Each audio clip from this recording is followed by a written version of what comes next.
नमस्कार मित्रांनो. ठरलं तर मग या मालिकेच्या आजच्या भागात आता अर्जुन कोर्टात एकावर एक पुरावे सादर केलेले असतात. त्याचमध्ये अर्जुनने आता सगळ्यांसमोर हे सुद्धा सांगितलेलं असतं की मी स्वतः वडगावला गेलो होतो. सोनल वडगावची आहे हे मला कळलं होतं आणि तिथे जाऊन मी बऱ्याच गोष्टींचा तपास घेतला.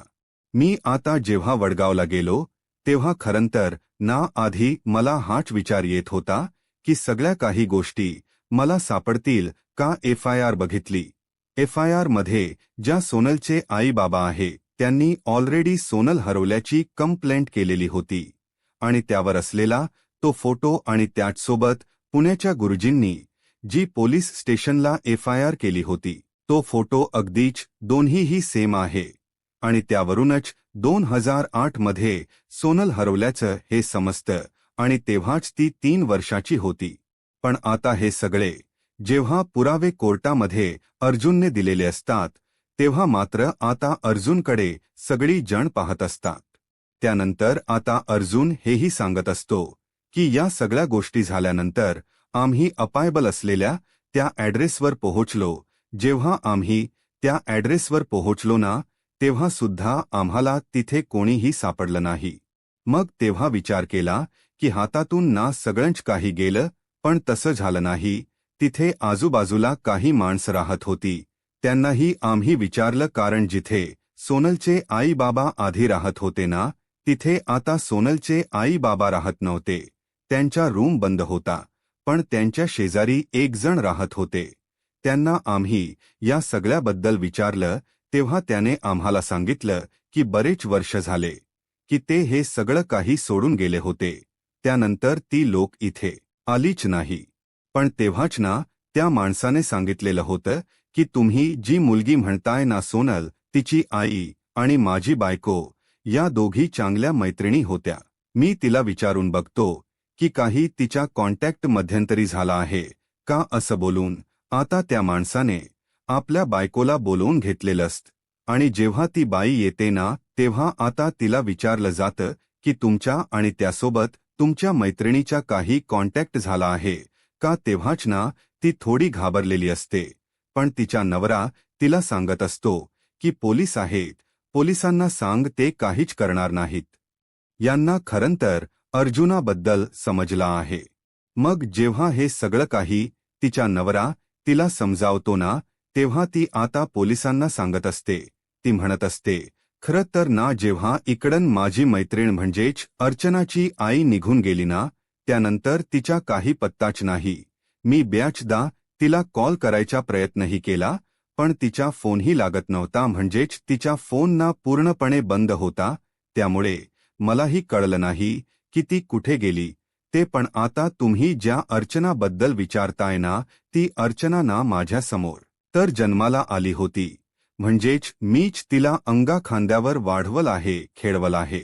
हे म्हटल्यानंतर आता अर्जुनसाठी ही सगळं काही सोपचं असतं. मग आता अर्जुन त्या बाईला विचारतो म्हणजे नेमकं काय काय घडलं होतं, प्लीज तुम्ही आम्हाला सांगू शकता का. तेव्हाच ना खरंतर जेव्हा तुम्ही म्हणताय ना सोनलच्या आईची डिलिव्हरी होती तेव्हा तिचे बाबा जे आहेत ते इथे नव्हते. तिचे बाबा इथे नसल्यामुळे ना या सगळ्या काही गोष्टी एकदमच कठीण होऊन बसल्या होत्या. काहीच कळत नव्हतं, पण अचानकपणे ना तिला कळ्या सुरू झाल्या होत्या आणि जशा तिला कळ्या सुरू झाल्या तसं मग मी ठरवलं की तिला इथे थांबवून उपयोग नाहीये. तिला तातडीने आम्ही ना हॉस्पिटलाइज केलं आणि इथे मांजरगावला तीच सरकारी हॉस्पिटलमध्ये नाव नोंदवलेलं होतं हे मला माहिती होतं. मग मी तिथेच तिला घेऊन गेले. जेव्हा आता मी तेव्हा तिथेच तिला घेऊन गेले ना तेव्हा सोनलचाच म्हणजे अर्जुनाचा जन्म झाला आणि मांजरगाव या सरकारी हॉस्पिटलमध्ये तिचा जन्म झाला आहे हे अर्जुनला कळलेलं असतं आणि त्यामुळेच ना आता अर्जुनने या सगळ्याचा सुद्धा शोध लावून त्या मांजरगावच्या हॉस्पिटलमध्ये थेट भेट घेतलेली असते. कारण त्याला आता तिथून सुद्धा पुरावे भेटतील, बर्थ सर्टिफिकेट भेटेल यावर पूर्णपणे विश्वास होता. त्यामुळे आता तो न डगमगता पुढे वाटचाल करत होता. त्याने आता तिथून ना बर्थ सर्टिफिकेट सुद्धा मिळवलेलं होतं, कारण बर्थ सर्टिफिकेट हे खूप जास्त महत्त्वाचं होतं, ज्यामध्ये सोनलच्या जन्माची तारखेची नोंद केलेली होती. आणि आता जर हॉस्पिटल मधून आपण ते बर्थ सर्टिफिकेट घेतोय तर ते रिअलच असणार. आणि त्यामुळेच आता ते बर्थ सर्टिफिकेट जेव्हा अर्जुनला हाती लागत तेव्हा अर्जुन ते बर्थ सर्टिफिकेट देताना म्हणत असतो की बघा, तुमच्या समोर या सगळ्याचा खुलासा आहे. म्हणजे सोनल जी आहे ती 2 मे 2005 साली जन्माला आलेली आहे. आणि 2008 मध्ये जी आग लागली वडगावला तिथे ती सापडली आहे. या सगळ्या काही गोष्टी जेव्हा आता सांगितल्या जातात तेव्हा मात्र आता प्रत्येक गोष्ट जी आहे ती एकदम विचारपूर्वक तिने केलेली असते. आणि या सगळ्या काही गोष्टी अर्जुनने कोर्टामध्ये दाखल केलेल्या असतात. आता अर्जुनने एवढे पुरावे कोर्टात दाखवल्यामुळे आता सगळ्याच गोष्टी ना एकदमच व्यवस्थित आणि स्पष्ट होत असतात. त्यामुळे आता बऱ्याच गोष्टी ज्या आहेत त्या अर्जुनने सादर केल्यानंतर सायली जी आहे ती निर्दोष आहे हे सिद्ध होत असतं. ज्या पद्धतीने सायलीवर जे काही आरोप लागलेले होते की तिने अल्पवयीन मुलींची तस्करी केली आहे ते अगदी चुकीचे आहे. म्हणजेच तिच्यावर पोक्सो हा कायदा लागू होत नाही, कारण या सगळ्यामध्ये सोनलच वय जे आहे ते 21 वर्ष आहे. 2005 साली ती जन्माला आली आणि आता 2026 सुरू आहे. यावर ना आता तिला 21 वर्ष सुरू आहे हे सुद्धा अर्जुनने मांडलेलं असतं. तेव्हाच ना अर्जुन जेव्हा या सगळ्या प्रकरणाबद्दल बोलतो तेव्हा आता कोर्ट जे आहे ते अर्जुनच बोलणं शांतपणे ऐकून घेत असतं. एवढं सगळं झाल्यानंतर आता शेंडे वकिलांना सुद्धा बोलण्याची संधी दिली जात असते. शेंडे वकिलांना आता म्हटलं जातं की आता तुम्ही सांगा, तुम्हाला या सगळ्याबद्दल काय वाटतं, म्हणजे तुम्ही या सगळ्याबद्दल काय बोलू शकता. मग आता बोला. शेंडे वकील जे आहे ते म्हणत असतात की जरी त्यांच्यावर पोक्सो केस अंतर्गत कोणताही गुन्हा दाखल नाही करायचा असेल तरी सुद्धा यांनी मुलींची तस्करी केली आहे. आतापर्यंत काहीच मुली सापडल्यात, अजून बऱ्याच मुली सापडायच्या बाकी आहे. मग त्यांचं काय, त्यांचाही शोध घ्यायला हवाच ना. त्या अंतर्गत यांना कसं काय बाहेर काढता येईल नाही. या सगळ्यामध्ये यांना बाहेर काढता येणार नाही असंही आता म्हटलेलं असतं. शेंडे वकील आता आरोप करत असतात सायलीवर, कारण अर्जुनने जे काही पुरावे दिलेले असतात त्यामुळे आता सायलीचे सुटका होणार हे तर कळलेलंच असतं. त्यामुळे आता शेंडे वकील यावर आरोप करत असतात. परंतु आता अर्जुनने सायलीवरचे सगळे आरोप खोटे आहेत हे सिद्ध केलेलं असतं. म्हणजेच जरी बाकीच्या मुली हरवलेल्या असल्या तरी सुद्धा अजूनही त्या अल्पवयीन आहेत का. बाकी या सगळ्या काही गोष्टी ज्या आहे त्या आपल्याला अजूनही कळलेल्या नाहीत, कारण प्रत्येक मुली ज्या आहे त्यांची नोंद ऑलरेडी केलेली आहे आणि या सगळ्याचा शोध तर घेतला जाणार आहे. आणि त्याचसोबत माझ्या क्लायंटची ना या आधी अशी कोणतीही केस नाहीये. तुम्ही स्वतः तपासू शकता, कारण माझा क्लायंट ना पूर्णपणे निर्दोष आहे हे सुद्धा तुम्हाला मी स्पष्टपणे सांगू शकतो. तुम्ही ऑलरेडी बघू शकता की माझ्या क्लायंटची या आधी कोणतीही केस नाहीये. त्यामुळे माझ्या क्लायंटने या सगळ्या काही गोष्टी केल्या असतील यावर लगेच विश्वास ठेवणं चुकीचं आहे. त्यामुळे मला असं वाटतं की तुम्ही व्यवस्थित काही तो निर्णय घ्यावा आणि लवकरात लवकर माझ्या क्लायंटची या सगळ्यातून सुटका करावी. आणि तसंही क्लायंट 7 महिन्याच्या प्रेग्नेंट आहे, त्यामुळे त्या पनवेल सोडून कुठेही जाणार नाहीत, ही माझी जबाबदारी असंही आता अर्जुनने म्हटलेलं असतं. मग आता जे वकील आहे त्यांनी या सगळ्या काही गोष्टी अशा पद्धतीने तर मांडलेल्या असतात. शेंडे वकिलांच तर आता तोंडच बंद झालेलं असतं, काही शब्दच नसतात त्यांच्याकडे. मग आता इकडे कोर्टामध्ये सुनावणी होत आणि आता निकाल जाहीर होणार असतो. जेव्हा आता निकाल जाहीर होणार असतो ना तेव्हा मात्र आता सकी जण पाहत राहतात म्हणजे काय निकालामध्ये सांगितलं जातंय. पण आता जे जज असतात त्यांनी सांगितलेलं असतं की सायली सुभेदार यांना काही झालं तरी सुद्धा पोक्सो कायद्या अंतर्गत आपण कोणती शिक्षा देऊ शकत नाही, कारण त्या मुलीच वय जे आहे ते 21 आहे. त्यामुळे त्यांच्यावर पोक्सो कायदा लागू होत नाही. त्यामुळे आपण त्यांची जामिनावर सुटका करत आहोत. त्याचसोबत जे रिपोर्ट्स आहे ते बदली करायचं काम हॉस्पिटलमधून झालेलं आहे आणि पोलिसांना सुद्धा या सगळ्याबद्दल विशेष लक्ष द्यायला हवं, कारण पोलिसांनी या सगळ्या केस हातात घेतल्या आहे म्हटल्यावर त्यांची सुद्धा जबाबदारी असते. त्याचसोबत जो वडबॉय आहे त्याने आतापर्यंत जे काही सांगितलं आहे स्वतःच्या तोंडून गुन्हा कबूल केलाय, त्यामुळे त्याला फक्त 10,000चा दंड आणि त्याचसोबत त्याला 1 महिन्याचा कारावास सुद्धा सहन करावा लागेल, हेही आता सांगितलेलं असतं. जेव्हा आता कोर्टामध्ये सुनावणी वगैरे होते तेव्हा सायलीला निर्दोषपणे सिद्ध केलेलं असतं, तेव्हा कुठे जाऊन सायलीला आनंद होतो. त्याचबरोबर आता सायलीला कल्पना जवळ वगैरे घेते आणि तिचं कौतुक करत असते, तिला आपलंच करत असते. जेव्हा आता या सगळ्या काही गोष्टी होत असतात ना, तेव्हा मात्र आता अर्जुन जो आहे तो मात्र तिला आता शांत करत असतो. तिला आता म्हणत असतो की बघितलंच ना, झालं ना, सध्या खायनली सगळं काही नीट झालेलं आहे, त्यामुळे आता तू जराही काळजी करू नकोस, आता आपली बारी आहे. तेव्हाच ना आता शेंडे वकील जे आहे तिथून पळ काढत असतात, परंतु आता अर्जुनने त्यांना थांबवून घेतलेलं असतं. अर्जुन त्यांना आता म्हणत असतो की आता कुठे चाललात, आता कुठे जाऊन उपयोग नाहीये तुम्हाला तर आता थांबावंच लागणार आहे, हे सुद्धा आता म्हटलेलं असतं. आणि जेव्हा या सगळ्या काही गोष्टी बोलल्या जातात तेव्हा तुम्ही तर म्हणला होतात की सुरुवातीला तुम्ही तुमच्या बायकोला सोडवू शकणार नाही, बघितलं ना, आता तुमच्या समोर आहे जे काही आहे ते. मग आता तुम्हाला मलाही कळतं ना, मी आता माझ्यासोबत जे चॅलेंज लावलं होतं ते साक्षात तुम्ही हरलेला आहात, असं देखील आता अर्जुनने म्हटलेलं असतं. तेव्हाच ना त्या माणसाची बोलतीच म्हणजे शेंडे वकिलाची बोलती ना पूर्णपणे बंद झालेली असते, काही सुधरत नसतं.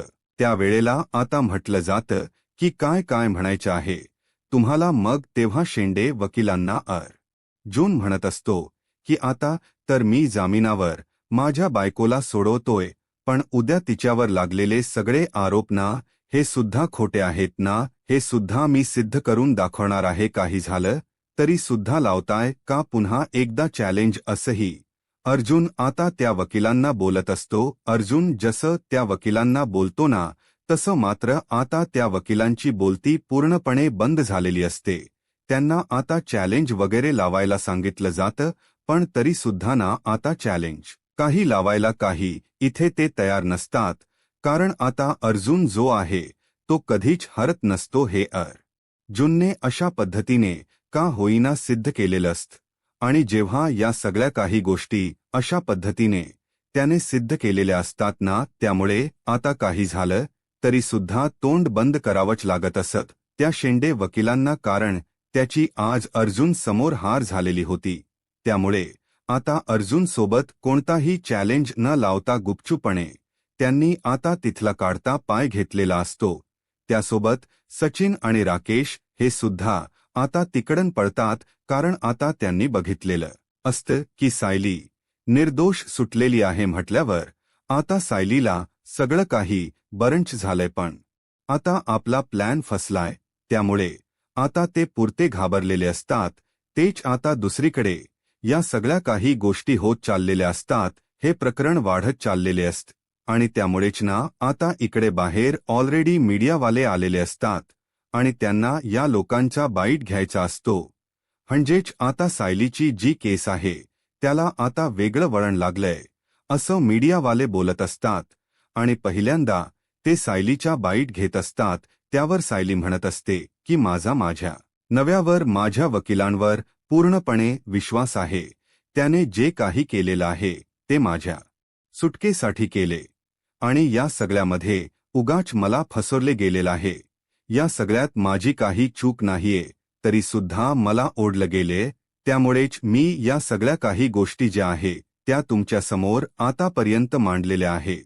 आणि त्याचसोबत इकडे आता अर्जुनलाही विचारलं जातं. अर्जुनही म्हणतो की सायलीवर लागलेले आरोप खोटे होते आणि ते सिद्ध केलेत आणि त्यामुळे जामिना यावर सुटका झाली.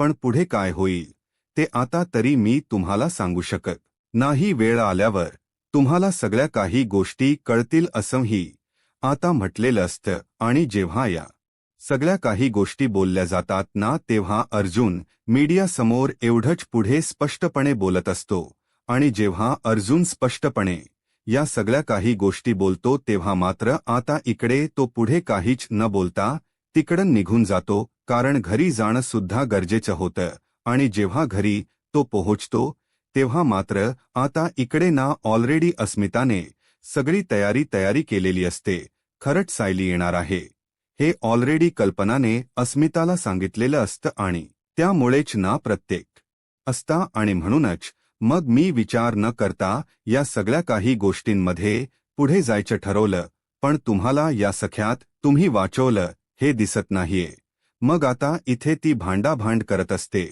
तेव्हापासून आता तिला तो म्हणत असतो की तू प्लीज भांडू नको आपल्याला भांडून काही जमणार नाहीये आपल्याला एकत्र राहायचं आहे दुसरीकडे आता महिप्त जो आहे तो सुद्धा चिडलेला असतो आणि महिप्त जेव्हा चिडतो तेव्हा महिप्त जो आहे तो आता म्हणत असतो की हे प्रकरण खूप जास्त आता वाढत चाललेला आहे आणि या प्रकरणाचा जो काही तपास आहे तो कुठेतरी थांबायला हवा जून बघितलंस ना पुन्हा एकदा ही केस जिंकलेला आहे आणि यावरूनच आता या सगळ्या काही गोष्टी ज्या आहेत ना त्या सिद्ध होत आहेत की अर्जुन सुभेदारना आपल्या बायकोला या सगळ्यातून सोडवण्यासाठी ना काही पण करू शकतो आताही बघितलंस ना त्या अर्जुन सुभेदारने कसा गेम्स केला आहे तो उलट ना आपणच या सगळ्यांमध्ये अडकलो आहे हे तरी कळतंय का तुला असंही आता इकडे महिप्त बोलत असतो महिप्त म्हणतो की तुम्ही लोकांनी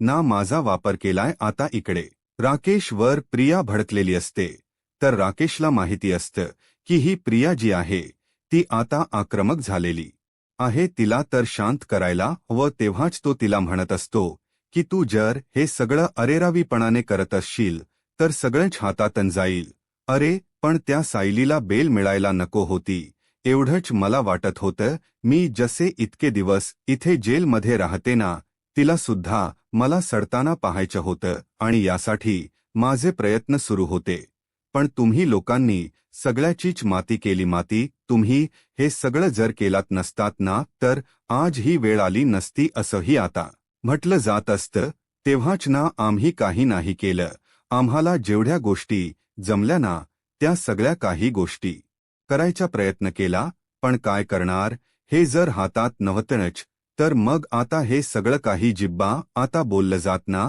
तेव्हा मात्र अरे पण आपल्याला काहीतरी तर करायला हवंच ना दुसरीकडे महिप्तने आता हात वर केलेले असतात महिप्त सरळ सरळ म्हणत असतो की तुम्ही सगळ्यांनी ना यामध्ये ना मला अडकवायचं ठरवलं वाटतं जर मी या सगळ्यामध्ये अडकलो ना तर बघा काय करीन ते आणि तुम्ही या महिप्त बाबाचा वापर करून या सगळ्या काही गोष्टी करताय मग मी तुमचं नाव पुढे करणारच इकडे आता सकी जण सायलीच कौतुक करत असतात पण सायली म्हणत असते की तुम्हा सगळ्यात यांना जर कौतुकच करायचं असेल ना तर तुम्ही तुमच्या मुलाचं करा कारण त्यांनी ना माझी सुटका केलेली आहे मग ते बास ना आता सायलीला सांगितलेलं असतं की तुला ना आता पूर्णपणे आराम करायचा आहे तू आता काहीच लगबग करायची नाहीये गुपचूपणे पडून राहायचं असं देखील आता तिला सांगितलेलं असते जेव्हा आता तिला या सगळ्या काही गोष्टी सांगितल्या जातात तेव्हा मात्र आता ती म्हणत असते